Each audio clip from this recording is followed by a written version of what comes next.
Merhaba sevgili arkadaşlar, Bir Yumakla Gelenler YouTube kanalıma hoş geldiniz. Bugün sizlere bu önümde görmüş olduğunuz bere modelinin yapımını anlatmaya çalışacağım. Beremiz, bakın modeline gerçekten çok şık, kolay, oldukça da kolay bir model. Böyle 1,5-2 saatte yapabileceğiniz çok basit bir model. Baş çevresinden, şu üst kısmından başlayarak artırmalar yaparak geliyoruz. Artırmalarımız bittikten sonra da bu örnekli kafesli kısma geçiyoruz arkadaşlar. Bu kısımda berenin yüksekliğine göre yaptıktan sonra lastiğe geçiyoruz. Videonun içerisinde bir tane tablo bulacaksınız. O tabloya göre kaç santim artırmanız gerektiği, yaşlara göre ne kadar artırmanız gerektiği, işte berenin yüksekliği kaç santim olacak, hepsini görebilirsiniz. Ekran resmi aldığınızda işinize çok yarayacaktır arkadaşlar. Beremi 6-12 aylık olarak hazırladım. Bebe yünüyle çalıştım. Yarım yumak, hatta yarım yumaktan birazcık daha az kullandım arkadaşlar. 3 milimlik de bir tığ kullandım. Berem bu şekilde. Şimdi beremizin şöyle bakın, bir tane de tulum hazırladım beremiz için. Şöyle bunun da yine videosunu kanalımda bulabileceksiniz. Bu bere modelinin açıklama kısmına, yani bu videonun açıklama kısmına baktığınızda tulumun da yine videosunu, linkini ekleyeceğim. Oradan bakarak bulabilirsiniz arkadaşlar. Ben böyle takım olarak oluşturdum. Çok şık bir takım oldu. Gayet güzel. Evet, bereyi koton iplerle yapıp yazlık olarak da kullanabilirsiniz. Bunu da söylemiş olayım. Ve çok da güzel bir bere olur yazlık içinde çocuklarınız için. Tam böyle hani mevsim geçişlerinde kullanılabilecek çok şık bir bere olacaktır. Evet. Şimdi isterseniz beremizin yapımına geçelim. Geçmeden önce küçük bir hatırlatma yapmak isterim. Kanalıma abone olmayı, bildirimleri açmayı ve yorumlarınıza da destek olmayı unutmayın. Hepinize kolay gelsin. Evet, beremizin yapımına başlıyoruz. Şöyle sihirli halka yapıyorum.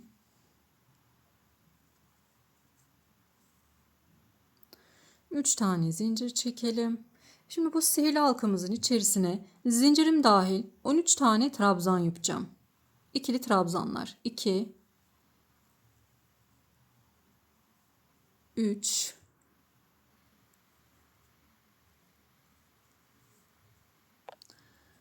4, 5,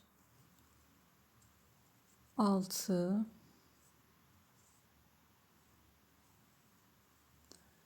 7, 8, 9, 10,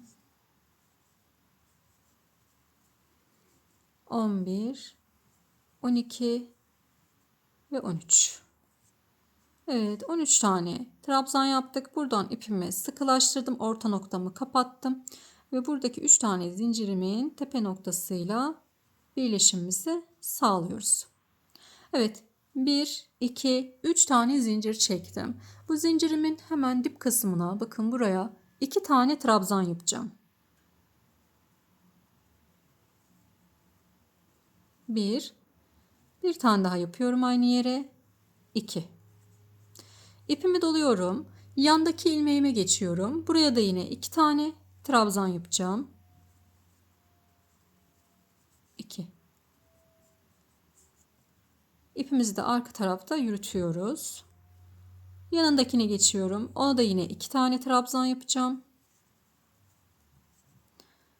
Her bir ilmeğime 2'şer tane trabzan yapacağım.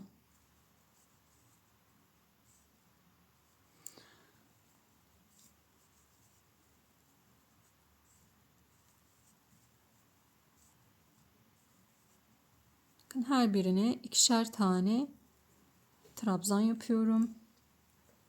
Ve ikili trabzanlarla ilerliyoruz arkadaşlar.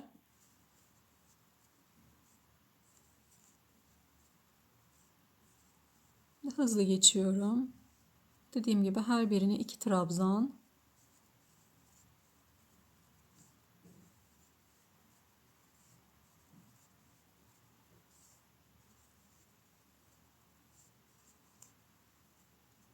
Evet. Şimdi geldik sona. Sadece bu sıra için söylüyorum. Bu ilk baştaki 3 tane zincirimizin hemen dip kısmına bir tane trabzan yapıyoruz. Bunu sadece bu ikinci sırada yapacağız arkadaşlar. Ve birleştiriyorum. Şimdi Bir sayalım bakalım kaç tane ilmeğimiz olmuş, trabzanımız olmuş. Buradaki zincirimi de sayıyorum.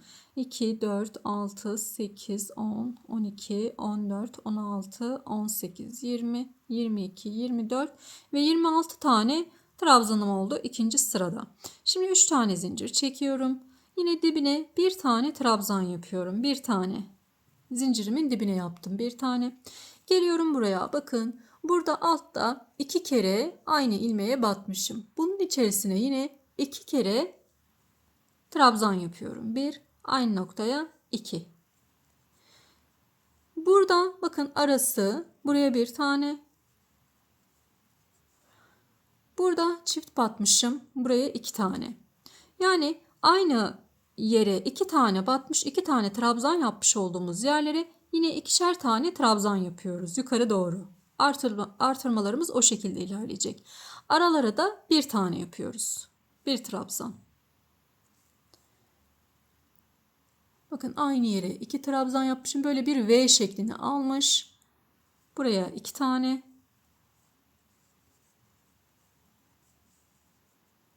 Buraya bir tane.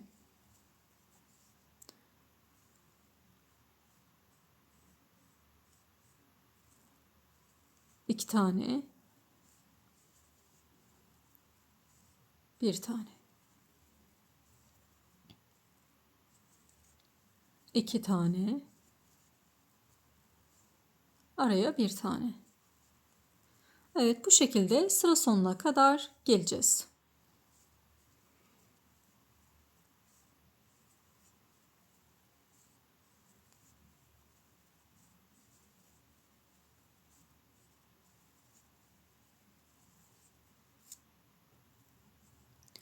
Sıra sonuna kadar geldim. Bakın bu sırada bu 3 tane zincirin dibine trabzan yapmıyoruz. Sadece bunu ikinci sırada yapmıştık. Şimdi burada direkt birleştiriyorum. En son tekle bitirdim. Yani bir trabzanla bitirdim ve birleştiriyorum.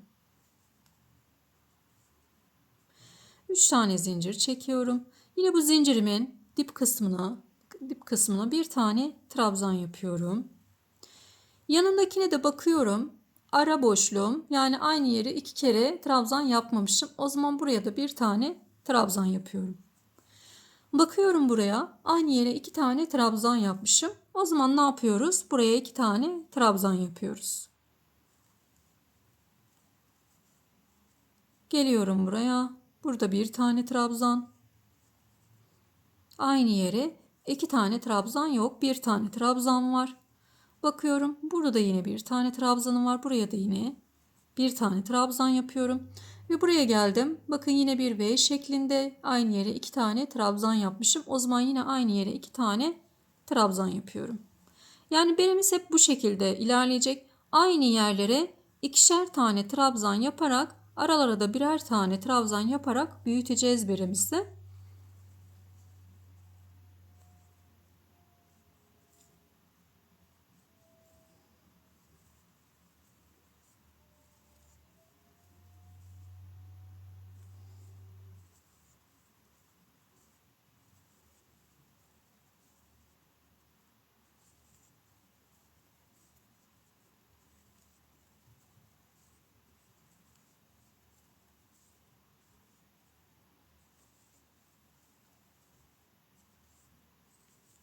Sıra sonuna kadar gelelim.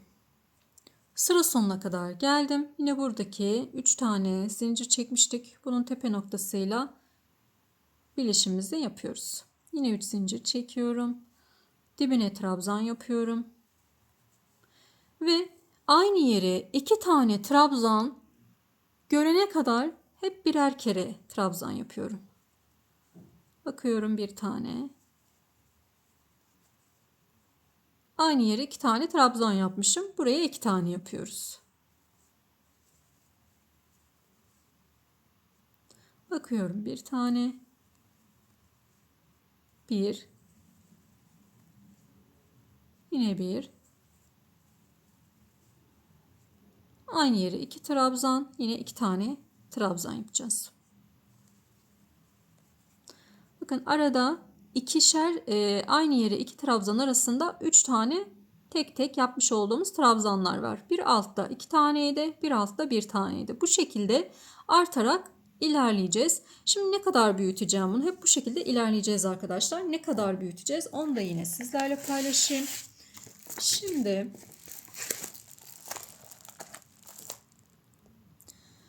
isterseniz bu şekilde bir ekran görüntüsü alın arkadaşlar. Ben 6-12 ay için yapacağım. 6-12 ay için 14,6 santimlik bir ölçüm olacak benim. Bu sayıya gelene kadar yapacağım.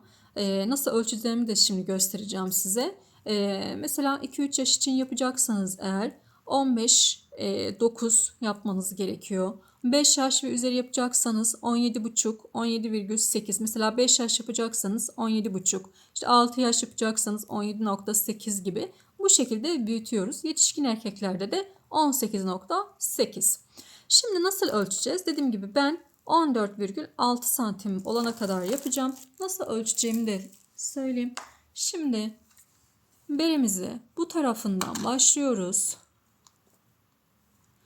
Buradan başlıyorum. Bu şekilde ölçeceğim ve 14,6 olana kadar ben artırmalarımı yapacağım. Şimdi sizler de ne kadar kaç yaşa göre yapıyorsanız o kadar artırmalarınızı yapın. Sonrasında beraber devam edelim. Evet, istediğim ölçüye gelene kadar yaptım. Şimdi bakın kaç tane aralarda var. Şöyle 2 tane artırma arasında, yani aynı yere 2 tane batma arasında 1, 2, 3, 4 ve 5 tane tekli trabzan, tek trabzan yaptık. Yani yan yana 5 tane trabzanım var. Daha sonra artırmam. Yan yana 5 trabzanım var. Daha sonra artırmam. O şekilde yaptım ve istediğim ölçüye kadar geldim. Şimdi artırmayla devam edeceğiz. Pardon, örneğimizle devam edeceğiz. Evet.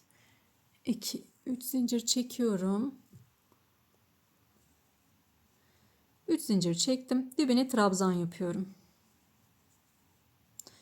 Yanındakine trabzan yapıyorum. Şimdi burada 3 tane trabzanım olmuş oldu. Bir tane zincir çekiyorum. Bir tane atlıyorum. İkinciye trabzan yapıyorum.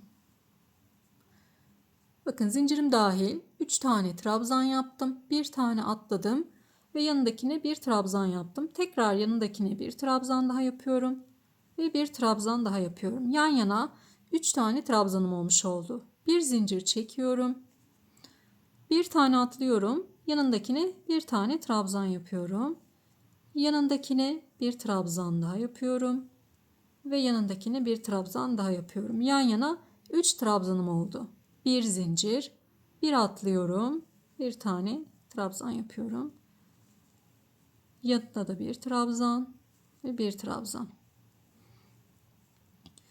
Bakın bu şekilde 3 yan yana 3 trabzan, bir zincir, bir boşluk, yan yana 3 trabzan. Bu şekilde sırayı tamamlayacağız.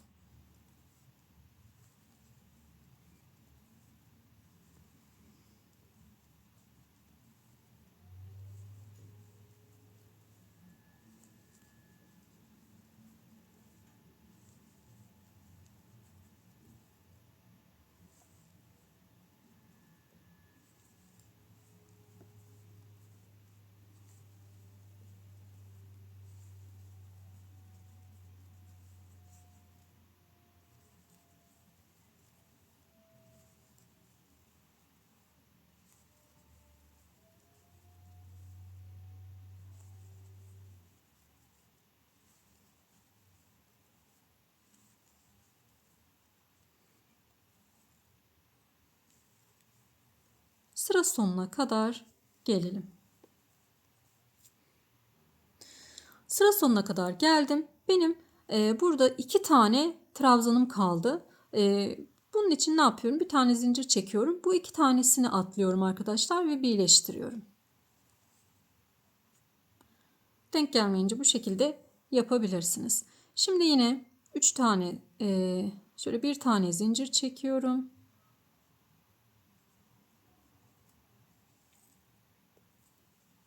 Üç tane zincir çekiyorum. Dibine trabzanımı yapıyorum.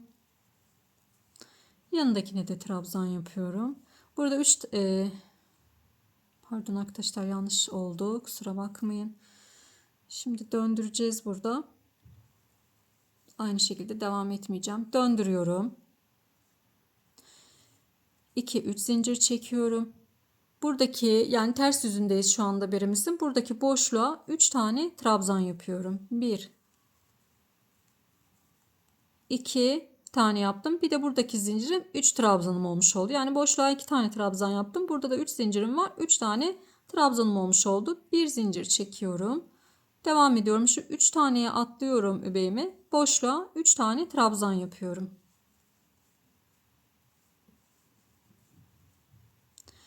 Bir zincir. Bu 3 taneye atlıyorum. Boşluğa 3 tane trabzan yapıyorum.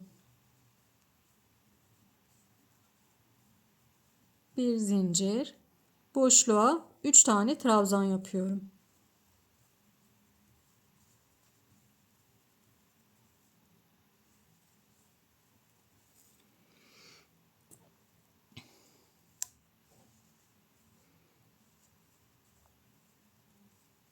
Çok kolay bir bere.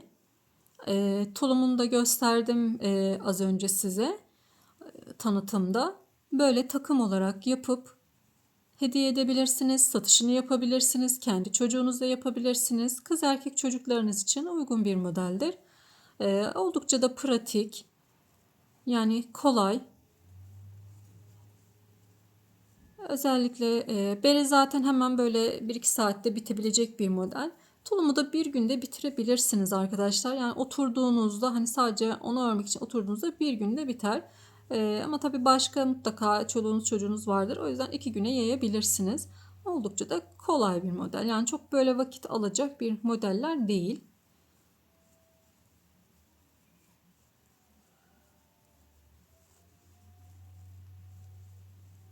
Sıra sonuna kadar gelelim. Sıra sonuna geldim.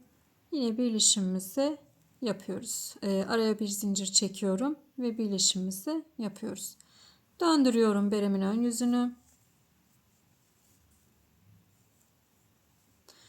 3 tane zincir çekiyorum ve buradaki ilk yuvamın içerisine 2 tane trabzan yapıyorum. Neden 2 tane? Çünkü zincirim bir trabzan olarak sayıldığı için 2 tane trabzan yapıyorum. Zincirimle birlikte 3 tane trabzanımız olmuş oldu. Bir zincir çekiyorum ve devam ediyorum. Tekrar boşluğa 3 tane trabzan yapıyorum. Boşluklara 3 trabzan.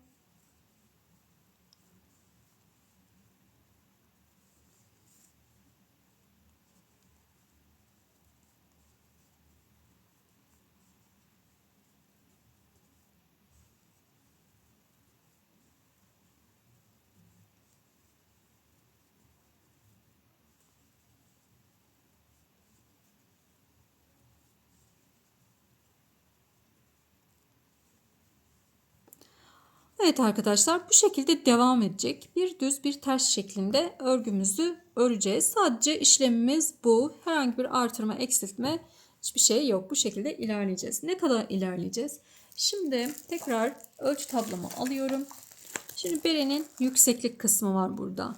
Ben 6-12 ay olarak yapıyordum. Yüksekliğimi 17 santim olarak yapacağım. Sizler de buradaki hangi yaş grubuna göre yapıyorsanız buradaki yüksekliğe göre yapmanız gerekiyor. 3 santim ayıracağım lastik için. Lastiğim 3 santim olacak. 17 santim yapacaktım.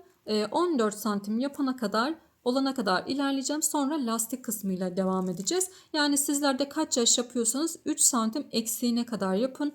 Eğer yetişkin yapacaksanız 4 santim eksiğini yapın. Çünkü lastik genişler o zaman. Hani büyüdükçe lastiğimiz genişlerse daha güzel durur.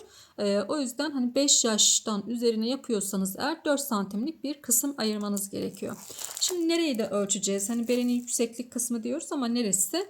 Hemen şu orta noktadan itibaren başlıyorum. Aşağıya doğru öreceğim. Dediğim gibi şöyle 14 santim olana kadar geleceğim. 3 santimde zaten lastik kısmı olacak. Oraya kadar örüp gelelim. Beremin ölçüsünü 14 santim olana kadar tamamladım. Şimdi lastik kısmına gideceğiz. Burada renk değişikliği yapacağım arkadaşlar. Eğer tek renk olarak istiyorsanız hiç ipinizi kesmeyin. Devam edin. Ben hani tulumumu göstermiştim. Bunun yaka ve kol kısımları beyaz. Ona takım olarak yaptığım için Bu kısmını da beyaz olarak yapacağım. Şimdi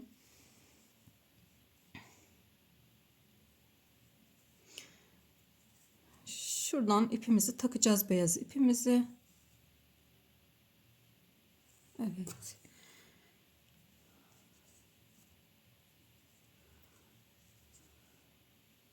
Takıyorum. Buraya bir tane de sık iğne yapıyorum arkadaşlar. Şöyle çekiyorum. İyice bunu buraya sabitlemiş oldum. Şimdi döndürüyorum. Düz kısmına döndük şu anda. 2 zincir çekiyorum. Şöyle dip kısmına bir tane yakınlaştıralım. Evet. Şöyle dip kısmına bir tane trabzan yapacağım. Bunlar da şöyle arka kısmında olsunlar.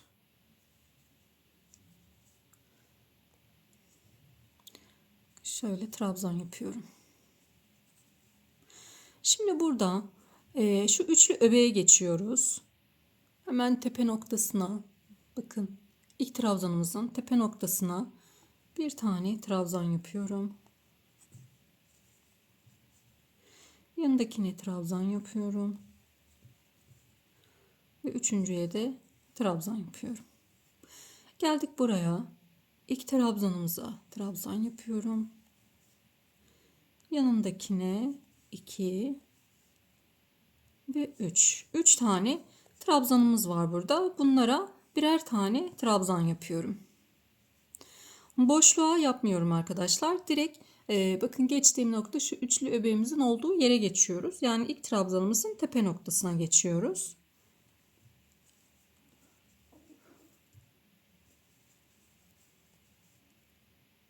Burada 3 tane trabzan yapıyorum. Daha sonra buraya geçiyorum. Buradaki 3 trabzanda yine trabzanlar yapıyorum birer tane.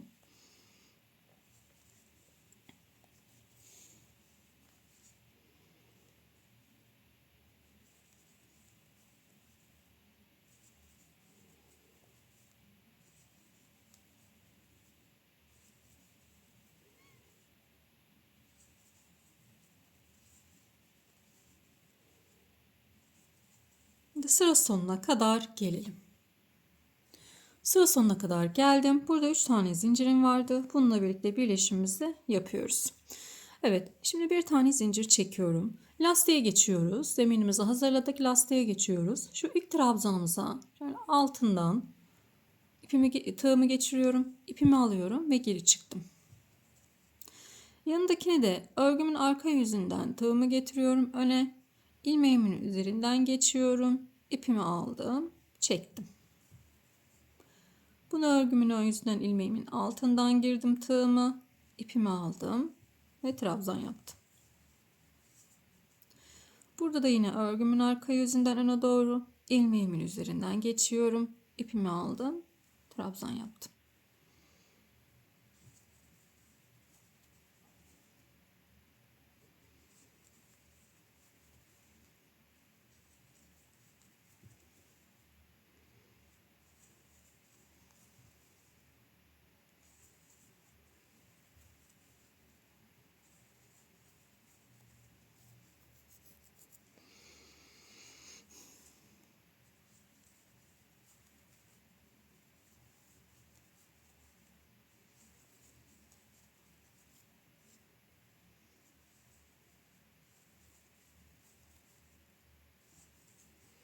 Lastiğimizi bu şekilde sıra sonuna kadar getireceğiz arkadaşlar, örerek.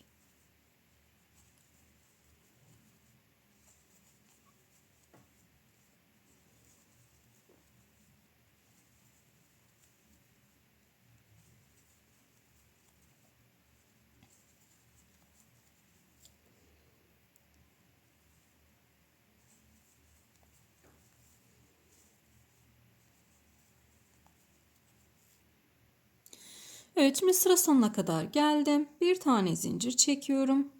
Tekrar bakın şöyle burada çıkıntılar var. Şöyle baktığınız zaman ön çıkıntılar ve şu arkada kalan küçük ilmeklerimiz var. Bunları da bu ön çıkıntıları yine önden alıyoruz. Arkadan kalan küçük ilmeklerimizi de yine arkadan alıyoruz. Yani örgümüzün arka yüzünden gelerek kalıyoruz. Çıkıntıları önden bu şekilde. Arkadaki küçük ilmeklerimizi de yine arkadan alıyoruz.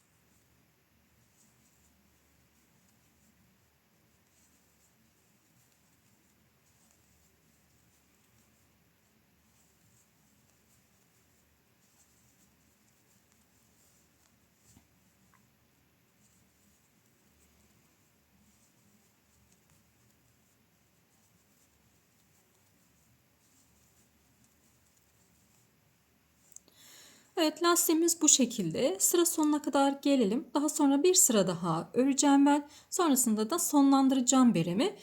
Siz lastiğinizin daha geniş olmasını istiyorsanız 3-4 sıra örebilirsiniz. Hani 4 sıra 5 sıra örebilirsiniz. Ama 6-12 ay için 3 sıra yeterli bir lastik olacaktır.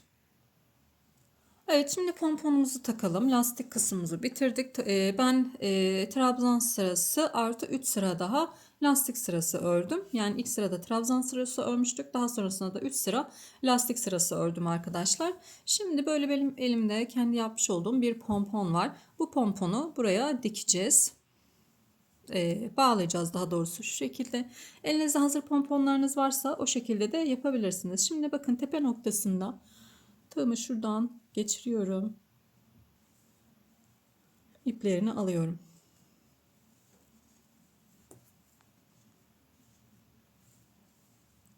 Hazır pomponlarda da böyle ipler var arkadaşlar. Bir de bu taraftan bakın aldım. Karşılıklı olarak geçirdim.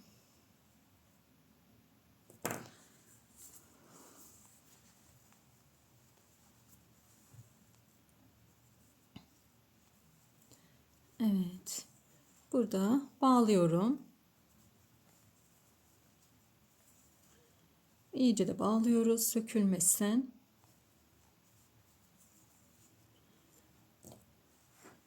Şöyle ilmeklerin aralarından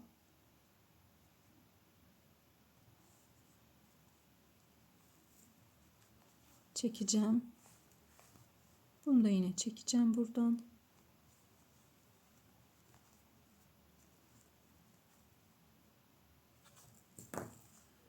Tekrar bağlayacağım. Sağlam olması için.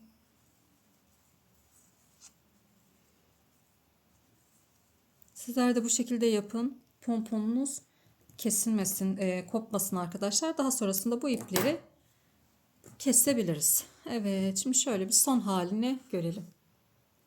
Berimizin son hali bu şekilde. Çok güzel, çok kolay bir bere oldu.